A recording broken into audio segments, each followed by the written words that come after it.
Shove it, man! Shove It Squad. Did anyone else grow up in the era where all you used to hear was, why won't the WWE make Shelton Benjamin the world champion? I sure did, but even to this day I'm unsure if he should have been the world champion. We all know Shelton had all the athleticism in the world. No one was beating him in that category during the height of his career. But to be a world champion, you have to be more than that. A star has to be marketable. A star has to connect with the audience. Have compelling stories often helped through promo ability. That's often where this Shelton conversation goes off the rails. His promo ability. Well, in response to that, I give you Jeffrey Nero Hardy. You can be a star without promos, you just might need to find another way to be marketable and get a reaction from the crowd. It's possible. And yeah, the Hawk was always a fan of Shelton, but even I cannot answer the question. Someone else who didn't know the answer to this question was Anthony Cook over on Patreon. If you want to make the Hawk talk, sign up today. So in today's video, I'm going to watch back the highlights of Shelton Benjamin during his career and attempt to answer that age-old question. Should Shelton Benjamin have been a world champion? Don't forget to hit like and subscribe to help the Hawk come alive. And of course, let me know in the comments section if you would have made Shelton Benjamin a world champion. We begin our quest at the end of 2003 on SmackDown. Shelton Benjamin has been teaming with Charlie Haas as the world's greatest tag team, or Team Angle, through their association with Kurt. They were a fun part of the show, but the team did look a bit generic. Despite that, two-time tag team champions, so their in-ring ability is noted. He's essentially just an athletic guy at this point. He certainly hasn't done anything to make you think he'd be champion in 2003. In March 2004, Shelton was drafted over to Raw. It felt like a pretty big deal as he was the first draft pick. Calm down, it was just a random draw.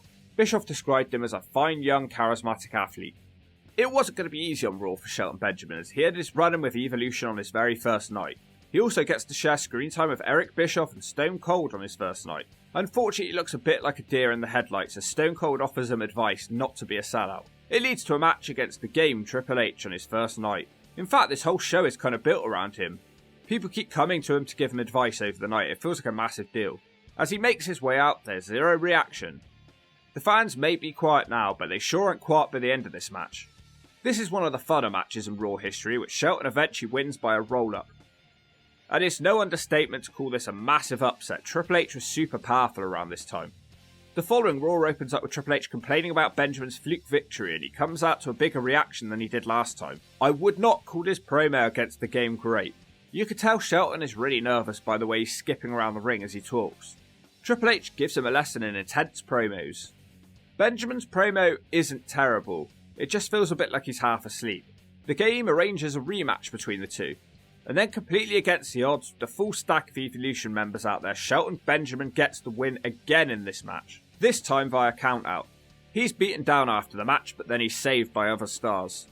Then yet again, the following episode of Raw opens up with Benjamin swearing he will get revenge on the Game. I appreciate the effort here, but he's still just a guy. At this point, you could technically insert anyone and they would be cheered over Triple H because people wanted to see him get beaten up. Aside from the fun matches, I've not seen anything that warrants a world title for Shelton yet. He faced Ric Flair at the Backlash pay-per-view, but Flair gets cheered over him. Shelton wins it with a diving clothesline. He doesn't even seem to have a finisher at this point, which is an issue as it helps connect with the fans, and a good finisher can help make you more marketable. For the third time, Shelton faced Triple H on Raw. At least Shelton now has the Ain't No Stopping Me music that he'd become known for. This match isn't like the other two because it gets thrown out when Triple H and Shawn Michaels start brawling. So Benjamin is still undefeated against the Game, but he's completely overshadowed by more important wrestlers. He's booked with the main eventers, but he just doesn't feel like one. Shelton moves on from that to beat Randy Orton in 2 matches back to back. He's now using the T-Bone Suplex for his finisher. Good to see them getting that move over. He isn't able to beat Orton on pay-per-view for the IC title.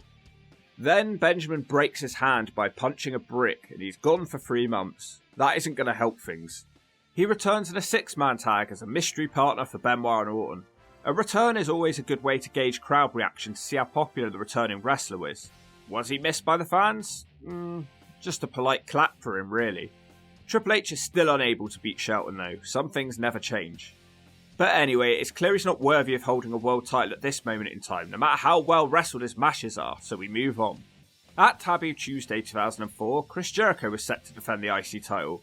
His opponent would of course be decided by a fan poll, as this is Taboo Tuesday. Fans were asked to pick between a whole bunch of guys, most notably Batista, Christian, Regal and Shelton. The live crowd definitely have Shelton's back here. Then he gets 37% of the actual vote and he faces Jericho. So maybe this push is working after all. After a good match, Benjamin catches his first singles title. Now you'd think winning the second tier title would be a sign of success. But instead, it seems to be more of an excuse to entrench Shelton firmly into the mid-card. Yeah, he was a fighting champion, but he's gone from fighting Triple H, Flair and Orton to fighting Viscera, Snitsky and Maven. It's not the same. So we move on to the next familiar point, and that's one that's familiar with all of you. The first ever Money in the Bank ladder match at WrestleMania. During this match, we get the first big stunt which Shelton would become known for. He ran up a ladder and clotheslined Jericho off the top of another ladder. Whilst that's impressive, it's unfortunately not enough to get him the win. Randomly, we move on from that to a match on Raw where Benjamin faces Shawn Michaels. And this match was just shoved in the middle of the show, and it wasn't meant to be anything, but it ends up being the best match of Shelton Benjamin's career. It's a 15-minute smash fest full of beautiful trade-offs and athleticism. There's a crazy reaction too when HBK lands the Sweet Chin music to end the match. And this does seem to be working because the crowd reactions to Shelton Benjamin at this point are the loudest I've heard them so far. Ugh. But then they go and follow up that impressive match and loud crowd to a bunch of losses to Mohammed Hassan and Daivari. Ring of the Hawk video for him is still on Patreon, by the way. Hit me with a brick. Shelton Benjamin's title reign ends to Carlito. Until very recently, this was actually the longest anyone had held the Intercontinental title, 244 days, but Gunther has now bettered that. That's the problem with this era. They pushed Shelton with that belt and had him beating nobodies and being dependable for his match quality. But that just wasn't enough for this time period. He wasn't having storylines, he didn't speak on the mic ever. He didn't have any merch, he was just a guy wrestling good matches. I don't think that was enough to make him popular in 2005, it was a different era. So Shelton starts a new era in his career, a losing streak era. At this point, he couldn't possibly feel any further from a world champion. Ain't no stopping me. Feels like an invisible fly could stop him at this point. And bear in mind this goes on for 6 months, so he certainly couldn't have been a world champion at this point. This finally leads to a heel turn, and this marks the debut of Shelton Benjamin's mama. She screams at him and tells him he's SAWFT soft. Benjamin looks in complete shock that this is his life now. I'm sure this is going to get him over, a comedy angle. His mama arriving finally helps Shelton have the confidence to secure his first win. It was against Viscera.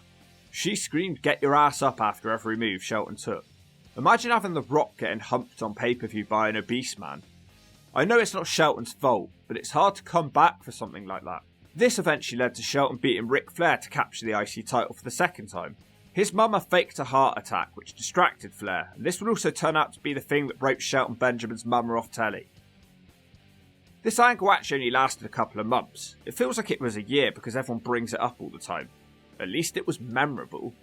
His next big moment is at WrestleMania 22, once again at Money in the Bank. This time it's a running senton up a ladder and out of the ring. In fact, it became a thing for Shelton Benjamin to do something crazy at WrestleMania every year, and nowadays that's what Shelton Benjamin's best remembered for. When you knew that he was in a Money in the Bank ladder match, you just knew he was going to do something a bit mad. He'd do his crazy spot and then he'd leave. It seemed like this was all WWE wanted him for. WWE's next big attempt to make Shelton popular was giving him glasses, jewellery and shirts. Well, I mean it worked for The Rock, why not? Benjamin would lose his title to RVD at Backlash 2006. Shelton does manage to take the belt back just a few weeks later.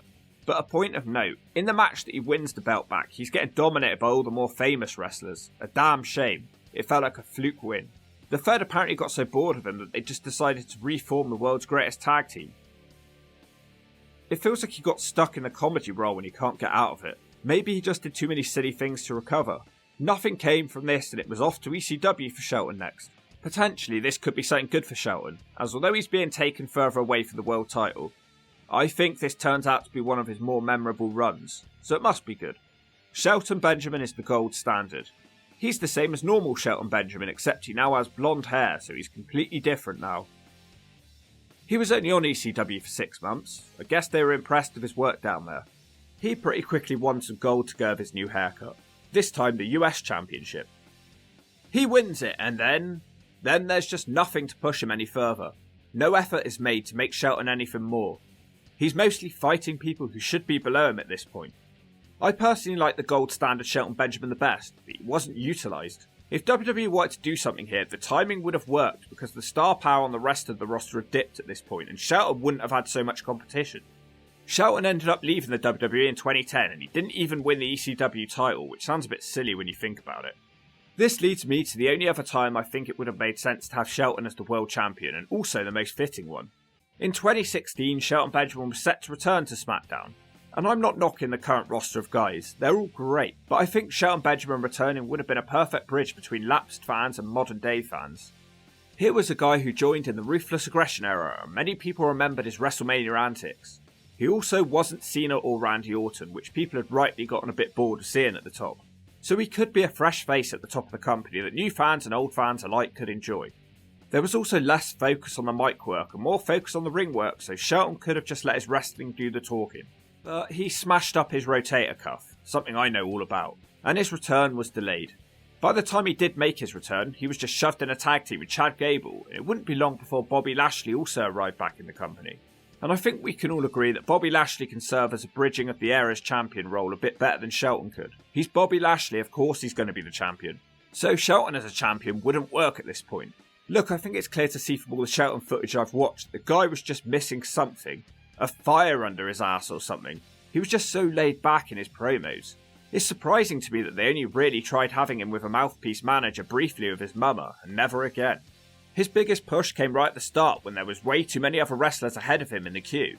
Then the WWE gave up on him and they had him do losing streaks and comedy. They tried him out whenever they wanted someone to do something crazy at WrestleMania, but it was treated like an afterthought the rest of the year. If you were gonna put the world title on him, the correct timing was when he was the gold standard, because at least now he had something you could market and the roster depth was dwindling at this point. Or you do it in 2017 before Bobby Lashley arrives. I find it hard to see any other time where he would fit into the world title picture. But as always, let me know if I'm right or wrong. And if you don't agree with that, I'll take your girl out for a dance and a song.